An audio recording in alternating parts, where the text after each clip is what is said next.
birthday, dear little princess.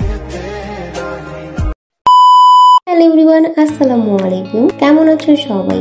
ভিডিওর intro দেখে অনেকেই বুঝে ফেলেছো আজকে আমার ছোট বোনের বার্থডেতে আমি কি কি আয়োজন করেছিলাম এই সকল কিছু থাকছে আজকের ভিডিওতে। আমি সকাল সকাল ঘুম থেকে উঠে চলে এসেছিলাম স্টেজ সাজানোর জন্য। আমার বোন যেমনটা থিম পছন্দ করেছিল আমি চেষ্টা করেছিলাম তেমনটাই সাজানো। আর হ্যাঁ, সাজানোর পর এইটা জাস্ট ওয়াও লাগছিল। আমি নিজেও বুঝতে পারিনি যে আমি এত সুন্দর করে সাজাতে পারি। আমি তো আমার ছোট বোনকে মজা করে বলছিলাম যে এত সুন্দর ডেকোরেশন করে দিয়েছি, এটার জন্য তো আমাকে তোমার কস্ট দিতেই হবে। যাই হোক, এটা জাস্ট ফান করে বলেছিলাম।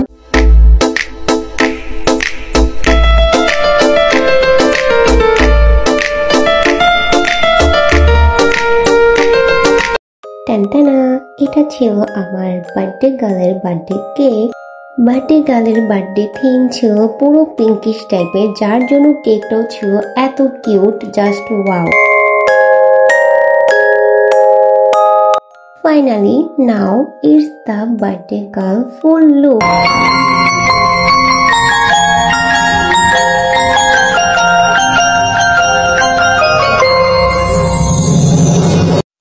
এখন আমরা সবাই মিলে কেক কাটবো।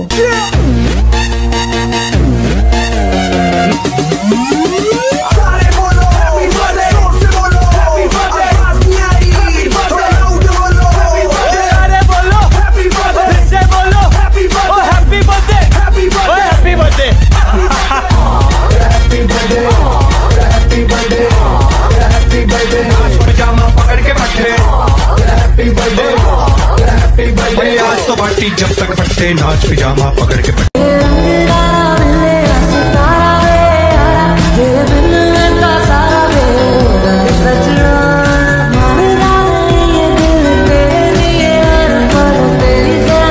কেক কাটার পরে আমরা 4 বোন মিলে কিছু গ্রুপ পিকচার তুলে নিয়েছিলাম।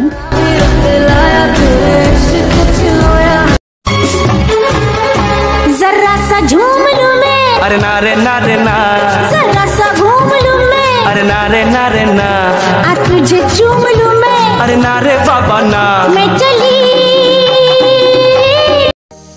আমরা 4 বোন মিলে অনেক ঢং করেছিলাম। আর ঢং করার পরে আমাদের অনেক ক্ষুধা লেগেছিল সবার। আজকে আমি রান্না করেছিলাম প্লেন পোলাও, কাবাব, সবজি, চিকেন রোস্ট অ্যান্ড সালাদ।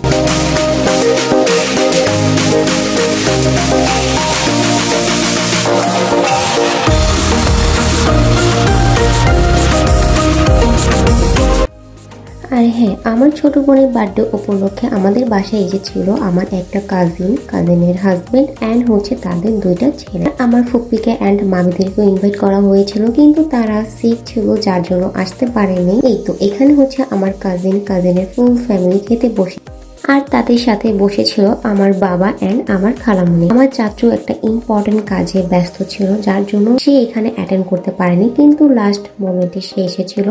আম্মু তো অসুস্থ, এটা সবাই জানে, যার জন্য আমাকে ক্যামেরার সামনে আনা হয়নি। অ্যান্ড আমার ভাইয়াও এসেছিল লেট করে। সব শেষে বলবো আজকের দিনটা অনেক ভালো কেটেছিল, আমরা সবাই মিলে অনেক মজা করেছি। তো ভিডিওটি ছিল এই পর্যন্তই। নেক্সট দেখা হবে অন্য কোনো ভিডিওতে। সবাই ভালো থাকবে, সুস্থ থাকবে। আল্লাহ হাফেজ।